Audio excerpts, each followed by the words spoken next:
സകലതും ഇപ്പൊ തമ്മിൽ തല്ലി തലതെറിച്ച് വീഴൂല്ലോ എന്റെ ഭഗവതി.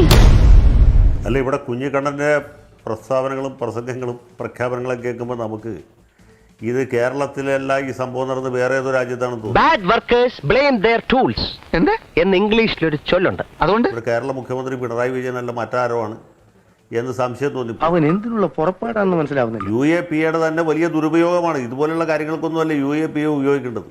അത് രാജ്യത്ത് വിധ്വംസക പ്രവർത്തനങ്ങൾ തടയാൻ വേണ്ടിയിട്ടാണ്. കുറച്ചെങ്കിലും ബുദ്ധി വേണ്ട. അല്ലെങ്കിൽ രാജ്യത്തിൻ്റെ അഖണ്ഡതയ്ക്കും ഐക്യത്തിനും നേരെ വെല്ലുവിളികൾ ഉയരുമ്പോഴാണ്.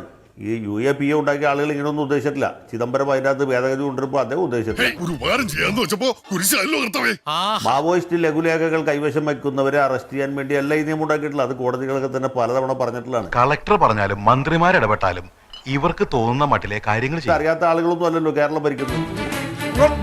കോഴിക്കോട് കമ്മീഷണറായിട്ടിരിക്കുന്ന ആരാണ്? AV ജോർജ് അല്ലേ? AV ജോർജ് ആരാണ്? തന്നെ ഒരാൾ അന്വേഷിച്ചു. ഐസ്ക്രീം പാർലർ കേസ് അട്ടിമറിക്കുന്നത് മുതൽക്ക് കുപ്രസിദ്ധി തെളിയിച്ച ഒരാളാണ്. രമേശ് ചെന്നിത്തല ആഭ്യന്തരമന്ത്രി ആയിരിക്കുന്ന സമയത്ത് പെരുവണ്ണാമൂഴി പെൺവാണിഭ കേസ് എന്ന് പറഞ്ഞ കുപ്രസിദ്ധമായ സംഭവത്തിൽ കോടികൾ കൈക്കൂലി വാങ്ങിയ കേസ് അട്ടിമറിച്ച ആളാണ്. ഇതൊന്നും അങ്ങനെ വിടാൻ പാടില്ല. എന്തോ എടാ ഇവിടെ ഇതും ഇതിന്റെ അപ്പുറം നടക്കുന്നത്. വരാപ്പുഴ ലോക്കപ്പിൽ ശ്രീജിത്ത് എന്ന് പറഞ്ഞൊരു ചെറുപ്പക്കാരൻ, അയാൾ ഒരു പെറ്റി കേസിൽ പ്രതിയായിരുന്നില്ല. ആള് മാറി പോലീസ് ഇത്തിരി നേരും നെറിവും മനസാക്ഷിയും ഒക്കെ ആയിക്കൂടെ. അതിൽ സസ്പെൻഷൻ വാങ്ങിച്ച ആളാണ് ജോർജ്. ജോർജിനെ വളരെ പഠിച്ചാണ് സസ്പെൻഡ് ചെയ്തത്. ഇതാണ് നമ്മുടെ നാടിന്റെ ശാപം. ഗാന്ധിജി വിഭാവനം ചെയ്ത ഇന്ത്യ ഇനിയും എത്രയോ ദൂരെയാണ്. കേരളം മുഴുവൻ പ്രളയത്തിൽ മുങ്ങിയപ്പോൾ ഈ പിണറായി വിജയൻ തന്നെയാണ് ഈ ജോർജിനെ തിരിച്ചെടുത്തത്.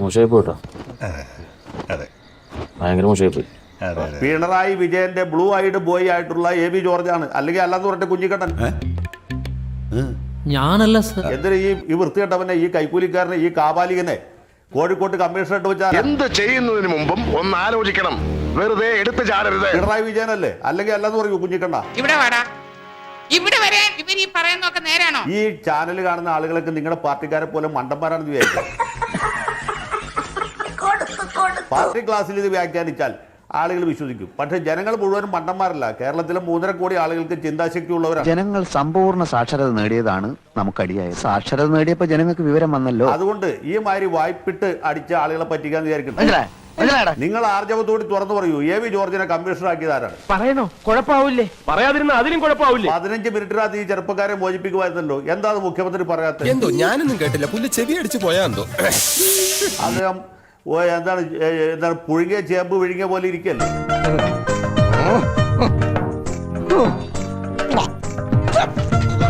ഇതൊക്കെ ആരോടാണ് പറയുന്നത് മിസ്റ്റർ കുഞ്ഞിക്കണ്ണൻ? ഞങ്ങൾ അസ്വസ്ഥരാണ്.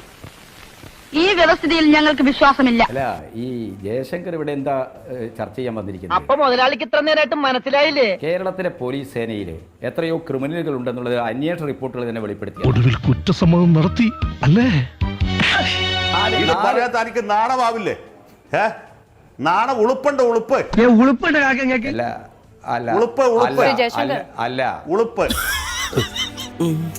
ഈ നിങ്ങൾ മനസ്സിലാക്കേണ്ടത് ഇന്നത്തെ ഈ പോലീസ് സംവിധാനത്തെ അത് നമ്മുടെ സിസ്റ്റവുമായി ഒരു പൂവെടുത്ത് ചെവിയിൽ വെച്ചിട്ട് റോഡിൽ കൂടി ഒന്ന് ഓടിയാലോ എന്ന് ആലോചിച്ചിരിക്കുകയാണ് ഞാൻ. മിസ്റ്റർ ജയശങ്കർ, താങ്കൾ സംസാരിക്കുമ്പോൾ ഞാൻ കയറി ഇടപെട്ടിട്ടില്ല. താങ്കൾ എന്തിനാണ് ഇങ്ങനെ പ്രകോപിതനാവുന്നത്? നിങ്ങളോട് ഇതിനേക്കാൾ കൂടുതൽ സഭ്യമായി സംസാരിക്കാൻ എനിക്ക് സാധിക്കില്ല. താങ്കൾ എന്തിനാണ് ഇങ്ങനെ പ്രകോപിതനാവുന്നത്? ഞാൻ സംസാരിക്കുമ്പോൾ നിങ്ങൾ കയറി സംസാരിക്കണം. ഞാൻ പറയുന്നത് കേൾക്കാനുള്ള മിനിമം ജനാധിപത്യ ബോധം വേണം. ചേട്ടാ ചൂടാവാതെ. ഞാനിപ്പോ കയറി ഇടപെട്ടാണോ തെറ്റ്? ഇല്ല ഇല്ല ഇല്ല ഇല്ല ഇല്ല ഇല്ല ഇല്ല ഇല്ല ഇല്ല ഇല്ല ഇയാൾക്ക് കുറെ നേരമായല്ലോ ഇല്ല. ഇത്തരം ആളുകളെ ചർച്ചക്ക് കൊണ്ടുവന്നിട്ട് ഇടതുപക്ഷ ജനാധിപത്യ മുന്നണിക്കെതിരായിട്ട് ഇങ്ങനെ വസ്തുതാവിരുദ്ധമല്ലാത്ത കാര്യങ്ങൾ നിരന്തരമായി ഇങ്ങനെ ആവർത്തിക്കാനും, പിന്നെ വലിയ ആനക്കാര്യങ്ങളാണല്ലോ നിങ്ങൾ ചെയ്തു കൂട്ടി. ഏതെങ്കിലും ഒരു വിഷയം ചർച്ച ചെയ്യുമ്പോൾ ആ വിഷയത്തിന് പുറത്ത് ചില യുക്തികൾ ഉപയോഗിച്ച് വിഷയത്തെ ആകെ വഴിതെറ്റിക്കാനും ശ്രമിക്കുന്ന ആളുകളുമായിട്ട് എന്ത് സംവാദമാണ്, എന്ത് ചർച്ചയാണ് നടത്തുന്നത്? നീ നോക്കിക്കോളാം, ഇനി ഒരു നിമിഷം ഞാൻ ഇവിടെ നിൽക്കത്തില്ല. ഈ പൊതുമുതൽ ദൂർത്തടിക്കരുത്, ആർഭാടം കുറയ്ക്കണം, ലളിത ജീവിതം ഉയർന്ന ചിന്തയുമാണ് ആവശ്യം എന്നൊക്കെ പറഞ്ഞിരുന്നത്. ഇതൊക്കെ പറഞ്ഞുകൊണ്ട് നടക്കാനേ കൊള്ളൂ, ഒരു കാലത്തും നടക്കത്തില്ല. ആ മന്ത്രിമാർക്ക് എസ്കോർട്ട് വേണ്ട, പൈലറ്റ് വേണ്ട എന്നൊക്കെ പറഞ്ഞിരുന്ന ആള് മുഖ്യമന്ത്രിയെ കഴിഞ്ഞപ്പോൾ 35 വാഹനങ്ങളുടെ അകമ്പടിയിലാണ് അദ്ദേഹം. അമേരിക്കൻ അംബാസഡറൊക്കെ പോകുന്ന പോലെ, അല്ലെങ്കിൽ ഇന്ത്യൻ പ്രസിഡന്റ് പോകുന്ന പോലെ ആംബുലൻസ് വരെയുണ്ട് പുള്ളിയുടെ വാഹന വ്യൂഹത്തിൽ. അല്പന ഐശ്വര്യം കിട്ടിയാൽ അർദ്ധരാത്രിക്ക് ഉടപിടിക്കുന്നു കേട്ടിട്ട്. അതാണ് ഇവിടെ നടന്നുകൊണ്ടിരിക്കുന്നത്. അതുപോലെ ക്ലിഫ് ഹൗസ് മൊഴി പിടിപ്പിക്കുന്നു, ഗ്രൗണ്ട് ഫ്ലോറിൽ നിന്ന് ഫസ്റ്റ് ഫ്ലോറിലേക്ക് പോകാനായിട്ട് ലിഫ്റ്റ് പിടിപ്പിക്കുന്നു, നമുക്കറിയാം അവന്റെയൊക്കെ കഥ. കാലിത്തൊഴുത്ത് നവീകരിക്കുന്നു, അവിടെ മ്യൂസിക് സിസ്റ്റം വെക്കാൻ ആലോചിക്കും. ഞാനെന്ത് പറയാനാ, കലികാല വൈഭവം. അങ്ങനെയൊക്കെ വലിയ പരിഷ്കാരങ്ങൾ നടത്തിക്കൊണ്ടിരിക്കുകയല്ലേ. ഇതൊക്കെ ലളിത ജീവിതത്തിൻ്റെ ഭാഗമാണോ? നമ്മളൊക്കെ മിൽമപ്പാൽ മേടിച്ച് ചായ തിളപ്പിച്ച് കുടിക്കുമ്പോൾ ഇദ്ദേഹത്തിന് പശുത്തൊഴുത്തുണ്ടാക്കുന്നു, പിന്നെ പശുപാലകന്മാരെ നിയമിക്കുന്നു, അവർ കറക്കാൻ ആളെ വെക്കുന്നു, അത് ഉറവൊഴിക്കാൻ, തൈര് കടയാൻ, ഇതിനൊക്കെ സംവിധാനം ഉണ്ടാക്കുകയാണ്. നല്ല കാര്യമാണ്. പൊതു ഖജനാവിൽ നിന്നാണ് പൈസ ചിലവാക്കുന്നതല്ല. ഇവരുടെ പാർട്ടിക്കാർ ബക്കറ്റ് വീര് നടത്തുന്ന പൈസ കൊണ്ടല്ല. അവിടെയാണ് പ്രശ്നം കിടക്കുന്നത്. ഈ നാട് മുടിയും ഞാൻ പറഞ്ഞത് ഇതൊക്കെ പറയലും വാക്കും പ്രവൃത്തിയും തമ്മിൽ പറയത്തക്ക ബന്ധമൊന്നും ഉണ്ടാകുക അസാധ്യമാണ്. എന്റെ സംഗതി നേരെ വാ നേരെ പോ എന്നുള്ളതാണ്. ഈ കൈകൾ മാർപ്പാപ്പയെ പോലെ പരിശുദ്ധമാണ്. കേരളത്തിൽ ഇപ്പോൾ CPM-നെ കുറിച്ചും മുഖ്യമന്ത്രിയെ കുറിച്ചും മകളെ കുറിച്ചും മരുമകനെ കുറിച്ചും പാർട്ടിയെ കുറിച്ചും ആർക്കും എന്തും എഴുതാം. താൻ എവിടെ നിന്ന് വന്ന് രാവിലെ കുറ്റിയും പറിച്ച് എന്തിനാണോ ഇവരൊക്കെ അകത്തോട്ട് പറഞ്ഞു വിടുന്നത്? അവിടുന്ന് എന്തെങ്കിലും കൊടുത്ത് പറഞ്ഞു വിട്ടുകൂടെ? എന്നെ പിച്ചക്കാരനാക്കല്ലേ. ആർക്കും ഏത് നുണയും പറയാം. ഞങ്ങൾ എന്ത് ചെയ്യണം? ഞങ്ങൾ കൈ കെട്ടുന്ന് കേട്ടോണം. ഞാനൊന്നും മിണ്ടുന്നില്ലേ? ശ്രീ കെ അനിൽകുമാർ തെരഞ്ഞെടുപ്പിന് മുൻപും ഇതേ രീതിയിലുള്ള ന്യായീകരണങ്ങളുടെ ഘോഷയാത്രയായിരുന്നു വന്നത്. പക്ഷെ അതൊന്നും ജനങ്ങൾ അംഗീകരിച്ചിട്ടില്ല എന്നതിന് തെളിവാണ് ഈ ലോക്സഭാ തെരഞ്ഞെടുപ്പിൽ കണ്ടത്. ഈ നാട് മുഴുக்க എന്നെ പറ്റി അപവാദം പറഞ്ഞു നടക്കുന്നതിന് ഞാൻ എന്ത് പറഞ്ഞു? അല്ലെങ്കിൽ സത്യം എങ്ങനെ അപവാദമാകുന്നത്? ഇപ്പോഴും നിങ്ങൾ ഇത് ആവർത്തിക്കുകയാണ്. ഈ പാർട്ടിയിൽ ഒരു ചർച്ചയും ഇതേക്കുറിച്ച് നടന്നിട്ടില്ല, ഒരു പരാതിയും വന്നിട്ടില്ല എന്ന് പറയുമ്പോൾ ഞാൻ അങ്ങോട്ട് പറയുകയാണ്, പാർട്ടിയിൽ അങ്ങനെ ഒരു പരാതി വന്നിട്ടുണ്ട്.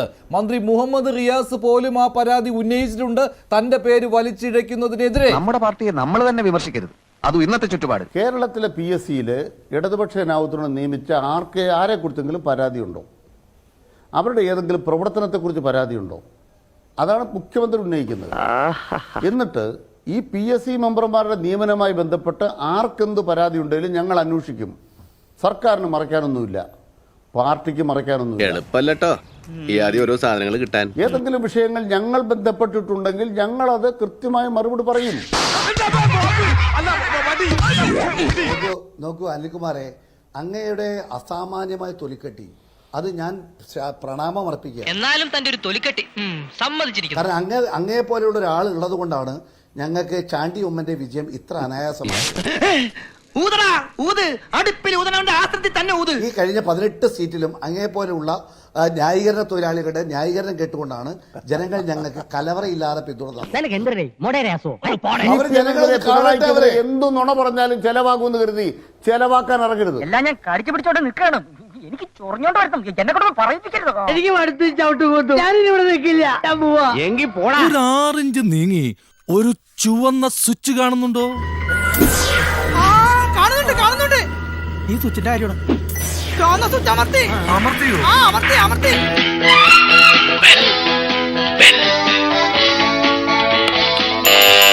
Thank you. ഈ ഉപകാരം മറന്നാലും ഞാൻ മരിക്കില്ല. ഇതൊക്കെ എന്ത് ഉപകാരം. അപ്പോ നാളെ നേരത്തെ തന്നെ ഇങ്ങോട്ട് എത്തണം കേട്ടോ? ശരി.